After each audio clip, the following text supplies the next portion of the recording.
I'm your host, Jim Neander.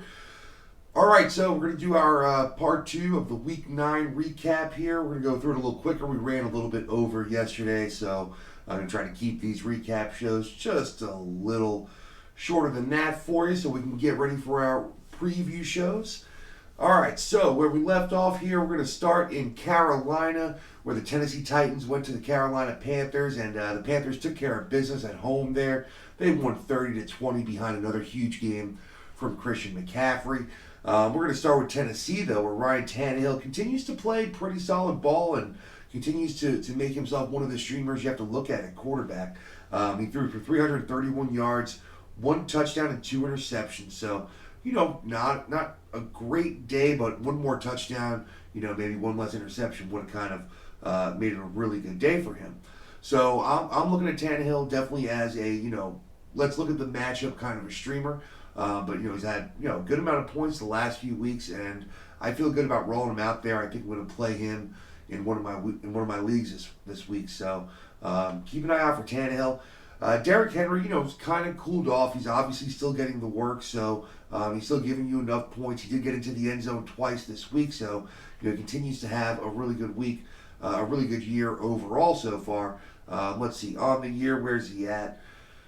Derrick Henry, the running back 9 on the season. So, really, really strong showing for him so far. He's getting the work. 13 carries, 63 yards, and a touchdown. Added another 3 receptions for 36 yards and a touchdown. And that's been the part of his game that's taken the biggest leap forward for sure. Prior to this year, Dion Lewis was getting, basically all the work out of the backfield for passes. Lewis still had 5 receptions in this game for 33 yards on 5 targets. But in games past, Henry would have 1 target, maybe, not 3 or 4. And that's definitely helping. And he's getting into the end zone. He's finding the end zone on some of these passes. And overall, just boosting his value. So Derrick Henry owners have been very, very happy with him this year, as they continue to be. All right.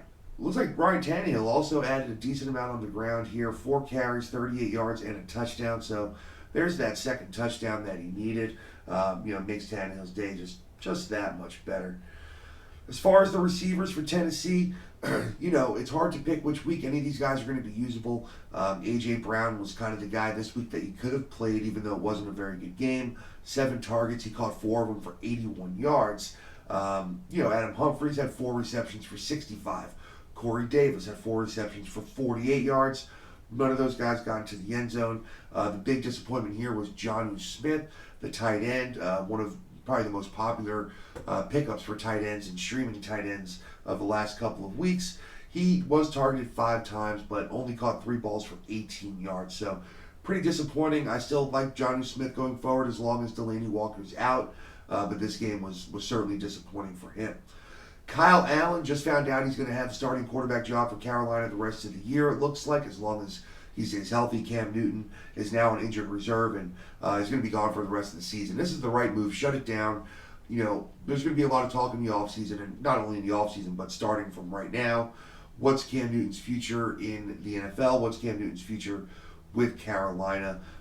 He absolutely has a future, in the NFL. He's going to hopefully take the rest of the season to get healthy, and someone's going to pay him and give him a chance. But I don't think it's going to be in Carolina. I do think they're going to cut their I don't want to say cut their losses. They've had a decent little run with Cam Newton, but it is time to move on from Cam Newton for the Panthers, I believe. So Kyle Allen, 232 yards, 2 touchdowns, and a pick. Continues to be, again, the word is serviceable. He's been okay. He's been better for the Panthers than he's been for fantasy. So still right now, he's not, he's probably not near the top of my weekly, streaming list for quarterbacks. But it's good to see him taking care of the offense, and that's good for the other weapons here in Carolina. So Christian McCaffrey continues to go absolutely berserk. Christian McCaffrey, 24 carries, 146 yards, 2 more touchdowns on the ground. He added another touchdown in the air, 3 receptions, 20 yards.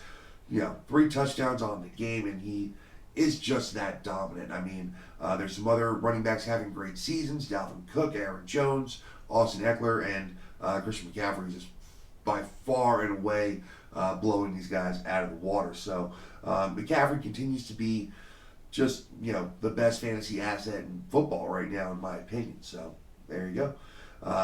The receivers for Carolina, they had an all right game. This is what you've been seeing from them. DJ Moore, 7 receptions on 10 targets, 101 yards.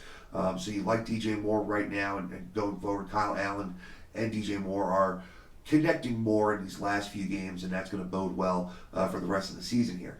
Curtis Samuel, 3 receptions on 6 targets, 64 yards. He did get into the end zone, however. That touchdown definitely saved the day for any fantasy owners that might have played him. He got him into that 15.5 point range. So you're pretty happy with Curtis Samuel, and he doesn't have, I think, the weekly floor that DJ Moore has. But I do think he's going to be a very good flex kind of play moving forward, and I think you can count on him. So Greg Olsen, hey, I guess he got you what you probably were expecting. 3 receptions, 40 yards on 5 targets. I'm still off the Greg Olsen train just because I think right now, with this quarterback and this offense, the ceiling isn't there for me, for me to want to play him. There's just other tight ends right around that same, area, same projection range as Greg Olsen that I'd prefer to play. So that's where I'd be going. I'd be pivoting from Greg Olsen. It just depends on, who's out there and who you theoretically could get and who you could play. All right, let's see where we're going to move on to this next one. All right. We're going to go to Oakland. Man, the impressive Oakland Raiders taking on the Detroit Lions at home, and Oakland was able to put them away late. They had a late touchdown pass to Hunter Renfrow to win the game 31-24. And, pretty much all your assets that you played here came, scored for you. Hopefully you didn't play, Detroit running backs because, once again, they didn't have a very good game. Although J.D. McKissick did find his way into the end zone, so if you played McKissick, you could have been happy with that. Matt Stafford have another big game, 406 yards, 3 touchdowns, 1 interception. In theory, he would be at the top of my quarterback streaming list, but I'm pretty sure at this point he's owned and he's on a team that has, probably 2 quarterbacks and is playing Stafford with the matchups, But right now, Stafford's killing it. If he's out there, pick him up. I wouldn't even call him a streamer. I'd call him a quarterback that you need to play.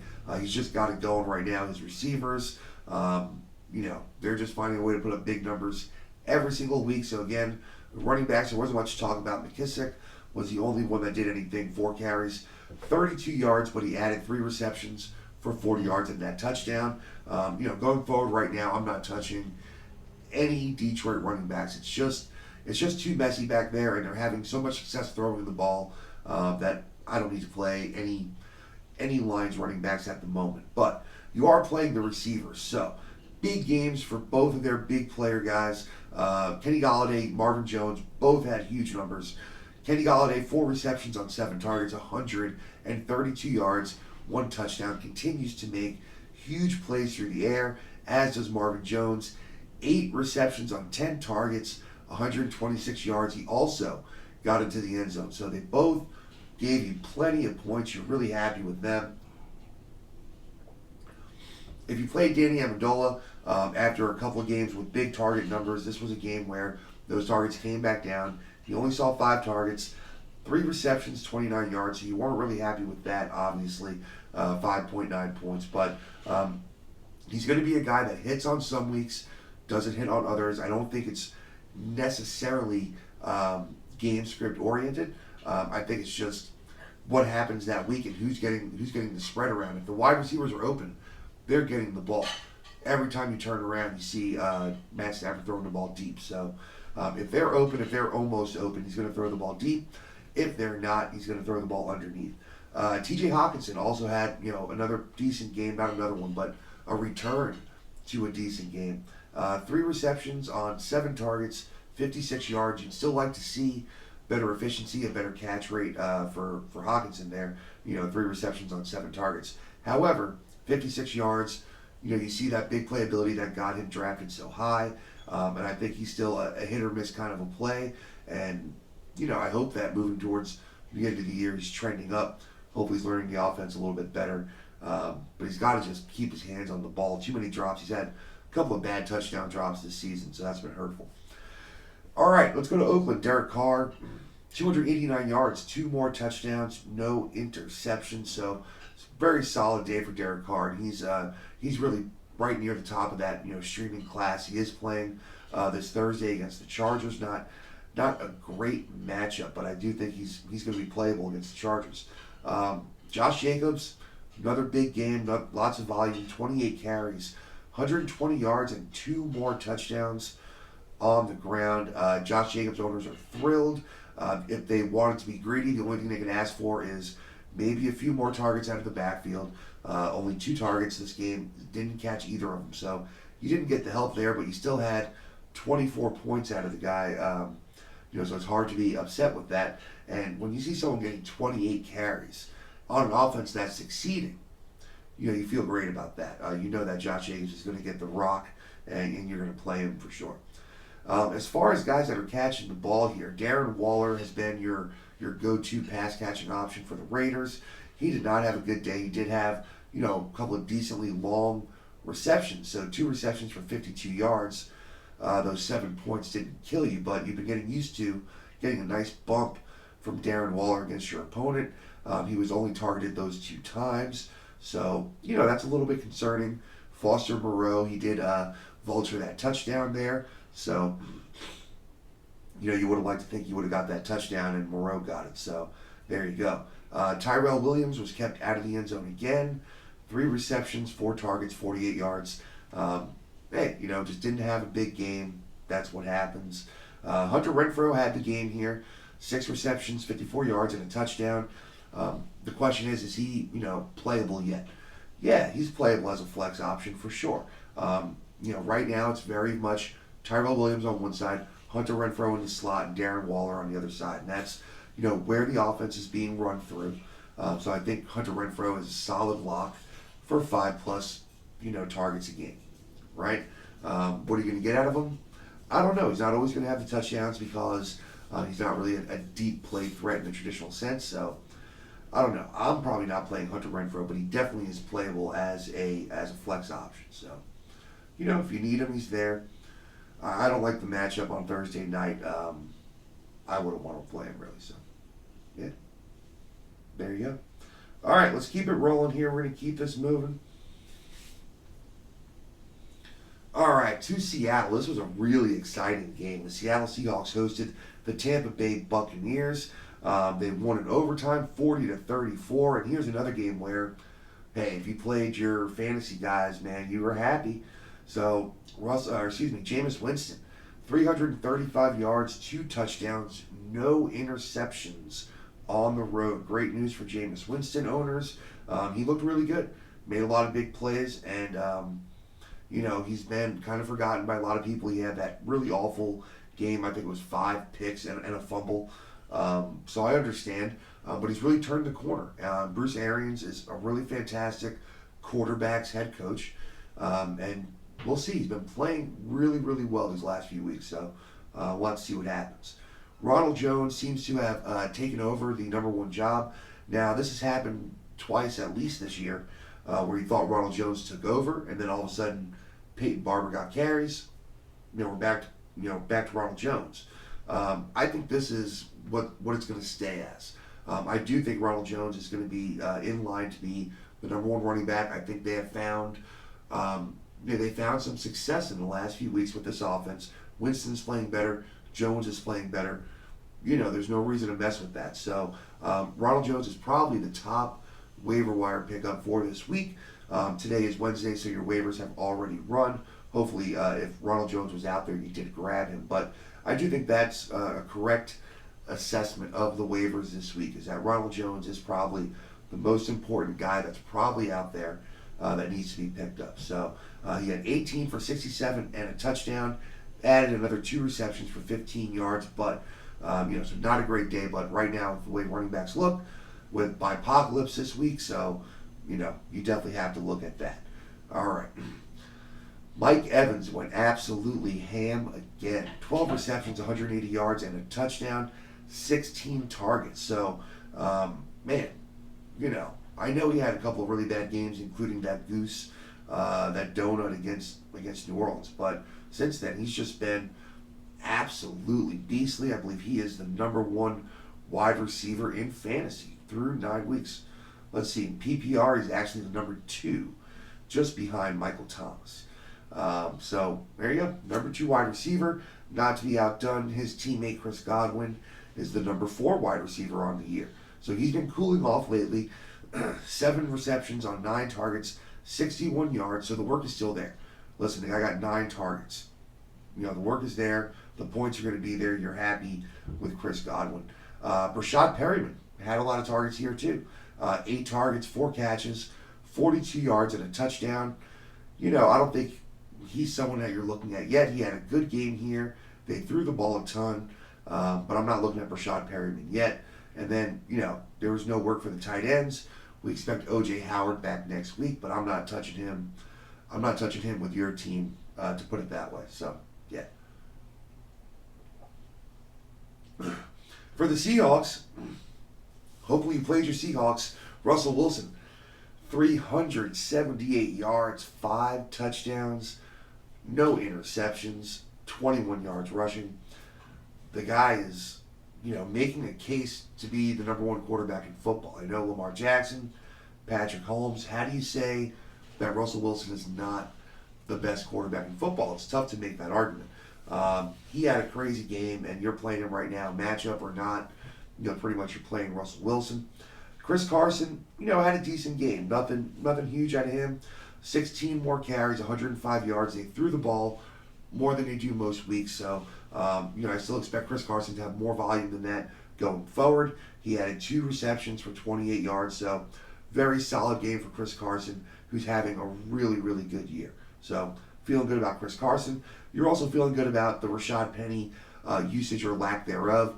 Penny only got 4 carries here and 1 target, so it still looks like he hasn't done enough to start taking some of that share away from Chris Carson. So if you have Rashad Penny, now's the time. If you've been stashing him, you can dump him. It's just not worth it to hold him anymore. The receivers went off for Seattle, obviously, with almost 400 yards and 5 touchdowns. There were going to be some big games. Tyler Lockett, how about 18 targets, man? 18 targets. I know they played overtime, but he was getting the ball left and right. 13 receptions, 152 yards, and 2 touchdowns on the week. On the season, Tyler Lockett is the number 3. So in that game, we had the number 2, 3, and 4 wide receivers. So, no surprise that we had fireworks there, right? DK Metcalf, 6 receptions, 123 yards, and a touchdown. DK Metcalf, 3 touchdowns in the last couple of games. Now his usage is going up. He had 9 targets. This guy's dangerous.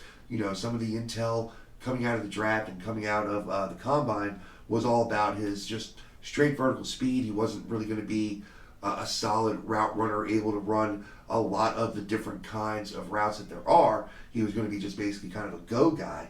That doesn't seem to be true. Russell Wilson likes him, and I like him. It's time to get him off your bench. It's time to start DK Metcalf on a weekly basis. So there you go. At tight end, Jacob Hollister, 4 receptions on 6 targets, 37 yards, and 2 touchdowns. Got in the end zone twice. I'm not ready to look at him yet as a Will Dissly replacement necessarily, but I do think, it's interesting. Keep an eye on him. Jacob Hollister, obviously we see how well Dissly was doing this season before he got injured. So if Hollister gets, to that level of work here this upcoming week, all of a sudden, I'm thinking about him as a push to the playoff kind of guy. If you've been streaming tight ends, you've been playing matchups, you've just been holding on for dear life with some of these guys you've been playing, maybe Jacob Hollister is that guy that puts you over the hump. If he's going to get that kind of work, man, I mean, you got to think about it. But don't think it can't happen. You know that it can happen. So, all right. Let's go to Mile High. Let's go to Denver, where the Broncos held off the Cleveland Browns 24-19. The Browns just can't get a win. They're 2-6, not where people thought the Browns would be. The Broncos are 3-6, pretty much about where people thought the Broncos were going to be. So, your Browns just didn't do it. Nick Chubb didn't have a great game here. 20 carries, 65 yards on the ground. He did add 4 receptions for 26 yards, so that extra 6 points, put him up in the 13-point range in a PPR format. So, yeah, you're okay with that. Obviously, you weren't happy with it, but, didn't kill you. Baker Mayfield, 273, 1 touchdown and a pick. You just can't play Baker Mayfield at this point. There's too many other quarterbacks that can go for 250 and 2 touchdowns on an almost weekly basis. And Baker Mayfield's just having trouble getting the ball down the field and getting the ball in the end zone. So, Who got all the targets this week? Jarvis Landry was a target machine. 13 targets, 6 receptions, 51 yards, and a touchdown. He had a very Jarvis Landry-like day, and he is definitely getting back into that kind of place where you need to play him probably as a wide receiver 3 or a flex most weeks. He's just getting the usage on a bad team and a bad offense, but it's hard to argue with that kind of target share. Odell Beckham Jr. only 6 targets, 5 receptions, 87 yards. Again, 13.7 points. Didn't kill you, but it's not what you drafted OBJ for. And thankfully, he hasn't really blown up yet. He seems to be taking it in stride, hopefully showing a little bit more maturity is what it seems like. So, it's hard going forward. Every week, I'm sure OBJ owners are thinking, is this the week where I bench him? Who else do I have? Who can I play? And how do I bench OBJ? I understand that. It's hard to do that. I think they're playing Buffalo this week. It's going to be another hard game, and it's hard to expect more than this from him at this point. But we'll go over that a little bit more on the preview show tomorrow. In Denver, the first start for QB Brandon Allen, 193 yards, 2 touchdowns, no interceptions. Hey, he had a better game than Baker, right? So you had to be happy with his points. Obviously, nobody played him, so I don't mean with his points. But if you're a Denver Broncos fan and you have some of the Denver Broncos, at least it looked good that he didn't look terrible, and you're not terrified of playing your other weapons here. So Philip Lindsay had, a couple of nice big runs, only ran the ball 9 times, but 92 yards on the ground with a touchdown. Didn't get involved in the passing game, but that gave you what you needed. Royce Freeman had a very quiet day. You've been getting used to him being a flexible option, and if you played him, you were definitely hurt this week. 5 carries, 15 yards, 1 reception, -1 yards. It was ugly. You only got a couple of points, and if you played him in the flex, you really had to make up some ground there. So let's see. The number 1 option here, Cortland Sutton. Big question was, will he be, will he still give you some points here with the young kid? He did get 5 receptions, 56 yards, and 1 of those touchdowns. So you were thrilled about that. 8 targets. Nobody else got more than a few targets here for Denver, but the story here was Noah Fant, the rookie, 4 targets. He caught the ball 3 times, 115 yards. One of those was a 75-yard touchdown where he absolutely just ran over and destroyed the Cleveland defense. It was really ridiculous. So to get an idea of what that guy can do, find that clip, take a look at that, and watch what that guy can do. I don't want to get in front of that, man. He really just ran over that guy like he didn't exist. It was just like a fly, flicked him off. Didn't flick him off in a bad way, just flicked him off like a fly. All right. Let's keep rolling here. Where are we going next? All right. The Chargers. Man, this was probably the most surprising game of the weekend, in my opinion. Not what I expected at all. The Los Angeles Chargers hosted the surging Green Bay Packers, the 7-1 Green Bay Packers, and absolutely shut them down. None of your Packers scored anything, and it was quite frustrating. So the final score was 26-11. Packers scored 11 points. Man, that's not going to do it for you. Let's break it down a little bit. Aaron Rodgers, for basically 3.5 quarters, had no points. Was under 100 yards passing, no touchdowns, just had no points. Could not get anything going. The Los Angeles Chargers defense was just all over the place, playing crazy coverage. I know they've been kind of snake bit by the injury bug this year, as they are almost every year it seems, but man, they pulled it together today. Aaron Rodgers, you played him with confidence, and whew, man, that hurt. Aaron Rodgers, guess what? You played him, or excuse me, Aaron Jones. You played him with a lot of confidence and got nada. 8 carries, 30 yards, 1 reception, -1 yards, nothing. You got nothing. Jamal Williams, you were used to playing him. He got you some points. He's the only one that did. He caught that late touchdown. Before that, though, he had 2 carries for 10 yards. He had 6 receptions, 39 yards, and a touchdown on the game. So that's where Jamal Williams' worth was. He was the one that got the receptions out of the backfield. So if you played him as a flex, he was the only Packer that gave you what you needed. So congrats on that call. I'm glad you got some points out of Jamal Williams.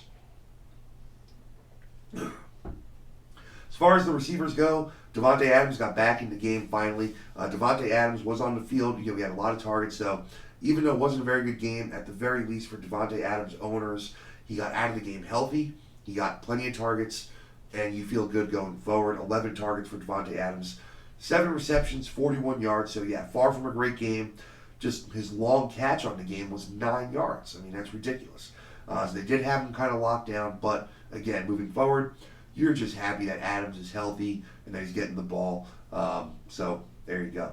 Let's see. Alan Lazard, 3 receptions, 44 yards on 4 targets.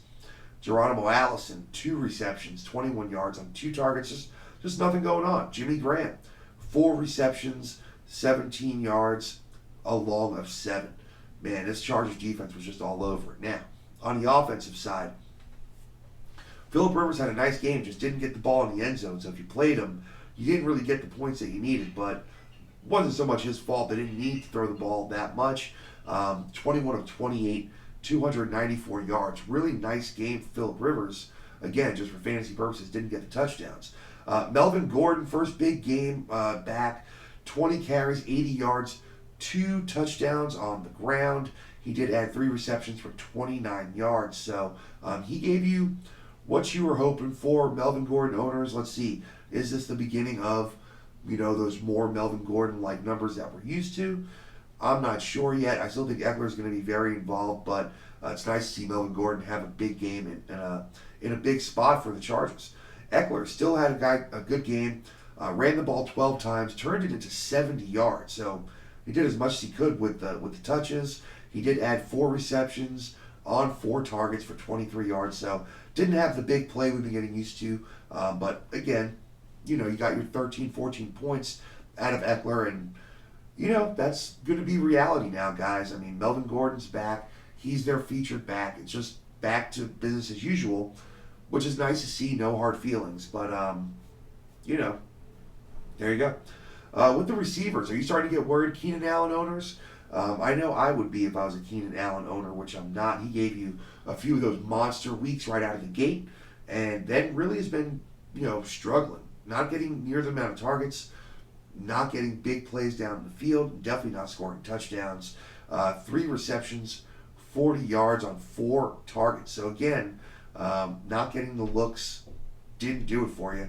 Mike Williams, again, he gave you some points. He had 3 receptions on 4 targets, was 111 yards. He continues to show his ability to beat guys in those jump balls, those 50-50 balls. He's a beast. He just disappears other than that. He's not really open a lot. He just catches the ball over other guys. So it's a great skill to have, and that's why he scored so much last year. But I still don't want to play Mike Williams. And believe me, I drafted him in a couple places thinking he could have a big year. Just hasn't been that kind of usage. Hunter Henry, tight end, yeah. Yep, continues to get the work. 10 targets, 7 receptions for 84 yards. And man, if you held on to him, you're very happy that it's paying off. If you made the waiver wire pickup, good job, because he is just all over it. I was very skeptical. I didn't really want Hunter Henry. I wasn't sure if he could stay on the field, which, hey, still hasn't been proven. It's only been a few weeks. But for now, he looks great. And yeah, you're rolling him out there every single week. Maybe you have some trade bait. If you have another tight end that you were, playing in front of Hunter Henry, maybe a Mark Andrews who's been a little bit down. We're about to talk about him. Maybe you look at putting him on the trade block and getting yourself that one piece that can put you, over the top. So that's something I'd be thinking about. But Hunter Henry's a must play. So I think if you're holding on to 2 tight ends, unless you've really been having trouble filling your flex spot, then you want to go ahead and maybe think about getting rid of that second guy, right? So, all right, just something to think about.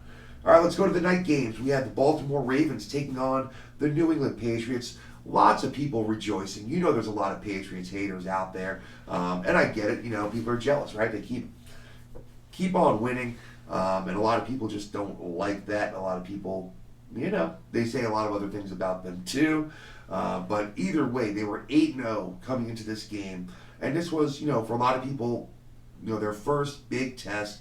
They've had a very easy schedule so far. Not their fault. They're beating who's being put in front of them, and really with very few weapons. But it ended here. Lamar Jackson and the Baltimore Ravens defense put an end to that. Tom Brady had a decent game here. Not too much going on. 285 yards in the air, 1 touchdown, 1 interception. So, you know, a lot of people played Brady, myself included, even though it was a tough matchup, and you're hoping maybe for 1 more touchdown. You didn't get it, but you know, he played pretty well. 30 of 46 for 285. You know, a lot of short passes. Not much going on in the rushing game.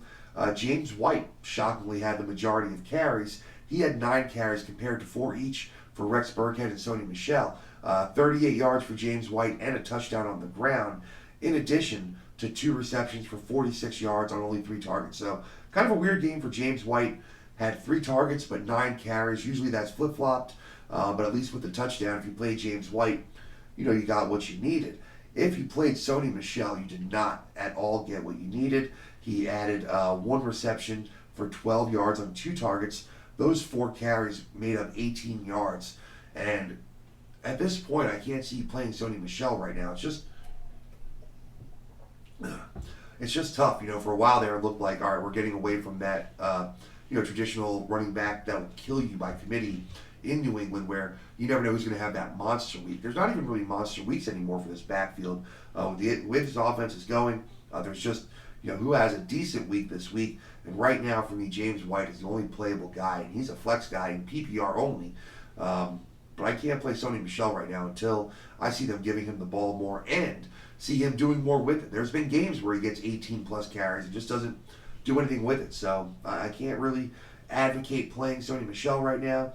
As far as receivers go, here we go. This was interesting because obviously we're doing this show out of Atlanta, and Atlanta just sent Mohamed Sanu to the New England Patriots, and in his second game, he led the team in targets with 14 targets. He grabbed 10 balls for 81 yards and a touchdown. Yes, Mohamed Sanu is very much in play. I would say he's a guy that you want to have in your lineup. Listen, Tom Brady's going to throw the ball a decent amount. He's a great, you know, precision passer, and Mohamed Sanu is an excellent possession receiver. They have been needing this. This is what, you know, Josh Gordon can never be, a really possession receiver. They're still lacking that down-the-field threat, but this is going to help them out, at least with getting the first downs and moving the ball down the field with a surgeon like Tom Brady. So, love Mohamed Sanu as a play going forward. Julian Edelman had another 10 receptions, 89 yards, 11 targets, so you got what you needed. Added Julian Edelman, you're still playing him. Philip Dorsett got kind of quiet with the addition of Sanu. 2 receptions, 13 yards on 4 targets, so I think Dorsett is going to be a long shot play, a touchdown-dependent play going forward with Sanu here. If you're interested in Ben Watson, I wouldn't be anymore. He had 4 receptions for 28 yards. It's no more than, you know, a desperation play, and that's how you have to look at it. All right, so what did Lamar do? How did Baltimore Ravens win? He only had 163 yards in the air. He threw 1 touchdown, but 16 carries for another 61 yards, so not huge. He had 2 touchdowns on the ground, so 3 touchdowns on the day. And the point was how effective the rushing was. Picking the right moments to do it, picking up a bunch of needed first downs, getting those 2 touchdowns. It was just a great day for Lamar Jackson. It really showcased all the things that he wants to do. Mark Ingram ran all over New England. Unfortunately, he didn't get those touchdowns, but he ran the ball 15 times for 115 yards, caught 2 balls for 29 yards. So he was fine. He scored just 16, points-ish, and you're happy with that. But the fact that there were 3 rushing touchdowns, one by Gus Edwards, and none of them were Mark Ingram, that's kind of that sticks you a little bit. That makes you a little bit frustrated. The receivers, obviously not much going on here in a game where they didn't throw the ball all that much. Only 23 attempts, again, 17 completions for those 163 yards. Marquise Hollywood Brown was back on the field, caught 3 or 4 balls for 48 yards. Nick Boyle was the tight end to own, and this is a little bit scary here for Mark Andrews owners because, once again, Nick Boyle, more targets, 5 receptions, 27 yards, and a touchdown. Mark Andrews only saw 3 targets, caught 2 of them for 21 yards, and this is another guy like Darren Waller where, you drafted him late or you got him on waiver wires, and he's been killing it for you. And you've been getting used to that advantage, and all of a sudden it's disappearing, and maybe your teams aren't as good as they looked when these guys were scoring 18 points a game. So, I don't know. If I'm going forward, Hayden Hurst had 2 targets. It's a big split right now with the tight ends, and it's hard to know who's going to get the ball. So all of a sudden, if I'm a Mark Andrews owner, I'm sweating it. If someone wants to buy him high from me right here near the end, if they need a tight end, I would absolutely think about selling Mark Andrews. So there you go. All right. Last game of the week. Let's go to the Monday night game. Man, Monday night was pretty interesting. If you had a lot of Cowboys out there, you got what you needed. If you got a lot of Giants, maybe not so much. We were expecting a plus matchup for the Cowboys going against the Giants secondary. So they did. They went into New York, or actually went into New Jersey, and handled business. They won 37-18. Dak Prescott, another big game, 257 yards, 3 touchdowns through the air with 1 pick. So you were happy with your Dak Prescott performance. Didn't really add much on the ground, 3 for 12. So you didn't get those few points that you sometimes get, but you got the 3 touchdowns. So you were thrilled with that. Really looked good in the second half. I know everyone's talking about the Black Cat. As soon as the Black Cat made his appearance and made his cameo on the field, you had the Dallas Cowboys just start ripping off big plays. So is there a correlation? I don't know. But Dak had a big game. Zeke had a big game. 23 carries, 139 yards on the ground, so you love to see that. Didn't get involved in the passing game. That's always a little bit disappointing. And didn't get in the end zone again. So here's the thing with Zeke. So he's scoring points for you. He's getting the usage. He's getting the yards. The touchdowns haven't been there so far, but you almost have to think it's almost impossible to score this few touchdowns when you get this many yards and you carry the ball this often. So I think that if Zeke owners can, just be a little bit more patient, because he is scoring enough points. Here you got 14 points. You weren't thrilled with it, but it is what it is. Those can very easily become 26-point games, and I think you're going to have some more of those for the end of the season. So no worries with your Zeke owners. All your receiving options here had decent games. Except for one of my biggest disappointments on the week, which was Michael Gallup. But Amari Cooper, 4 balls on 7 targets, 80 yards, and that big touchdown catch. So nice game for Amari Cooper. Randall Cobb, all of a sudden really, really involved here. Had 8 targets, 6 receptions, 35 yards. I'm still not looking at him, as a guy I want to pick up. But it's good to see this kind of usage for him. Now Michael Gallup, definitely the biggest disappointment here. 6 targets, 2 receptions for 33 yards. He did have a beautiful catch and run for a touchdown where he evaded a defender, did this beautiful flip, somersault twist in the air, and kept himself just in bounds enough to get the ball over the pylon, while he was upside down. Really a great play, but a disappointing game overall. He had a really good matchup, and I think we would like to see a lot more out of Gallup. And after a really hot start, and then the injury just hasn't been the same after that. So I don't know. I'm a Michael Gallup owner in a number of leagues, and I've been really high on him this season. But I want to see him come back to having one of those big weeks here. So Jason Witten, hey, having another solid week, led the team in targets, 9 targets, 8 catches, 58 yards. Didn't get in the end zone, but let me tell you, 13.8 points out of Jason Witten. You're very happy if you played him. And Blake Jarwin, the other tight end, had a 42-yard touchdown pass.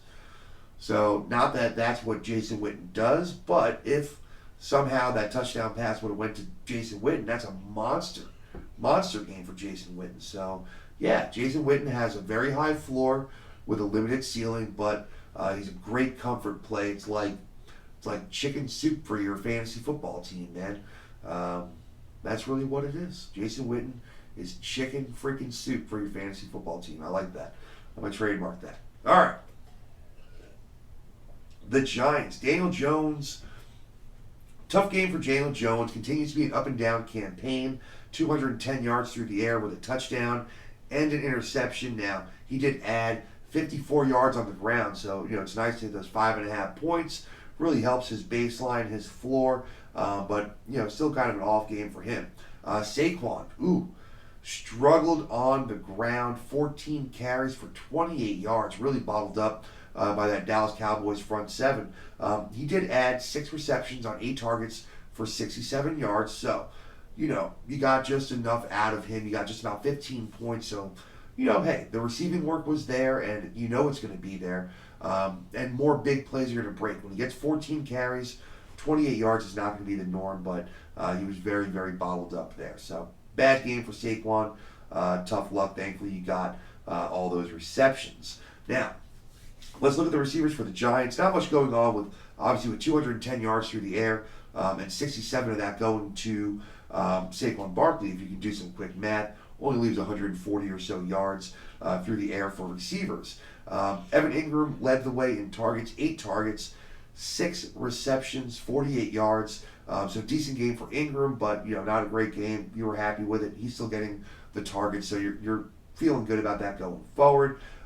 Golden Tate caught all 6 of his balls for 42 yards. So if you flex Golden Tate, which was definitely a recommendation for me to flex him, you got over 10 points, so you can't be too upset with that. Not a great game, but it was okay for how little they threw the ball. Nothing else really going on here. Benny Fowler had 6 targets, but 3 for 22. We expect them to get Sterling Shepard back. So the big question is, what does that mean for Golden Tate? What does that mean for Evan Ingram? Find out on the preview show coming up tomorrow. So that's going to do it for our Week 9 recap shows. We got a big week, Week 10 coming up. You know what's going on. 6 teams on a bye. Fantasy football owners, this is the week. So many hard decisions to make. You got to watch our preview show because some of these guys you're going to need to drop. Some of these guys you need to hold on to. Some of these guys you got to get in your lineup, and some of these guys you got to stop playing. It's tough to know who's who, right? I know. That's what I'm here for. I'm here to help. That's what we do here at the GOAT. We're here to help get you to the playoffs, right? That's our goal. Get to the playoffs. Can't win finals until you get to the playoffs, so that's our goal here. All right, so that's going to do it for us today. Thanks a lot for joining me. This is always a lot of fun. We're going to be keeping this going all year long, all season long, definitely into next season. So, just keep hanging out with us, watching the shows. Hopefully we'll get them up on audio soon. But for now, you can keep watching us on my YouTube channel. That's the GOAT Fantasy Football Podcast. You can also hit me up on Twitter. Ask me anything you want to. I'm glad to help with your start sits. That's at GOATFF Podcast. Or you can hit me personally at Jim Neander. No problem. Glad to get back to you. So we'll see you tomorrow for our first half of the Week 10 preview show. Until then, have a great afternoon. Thanks a lot.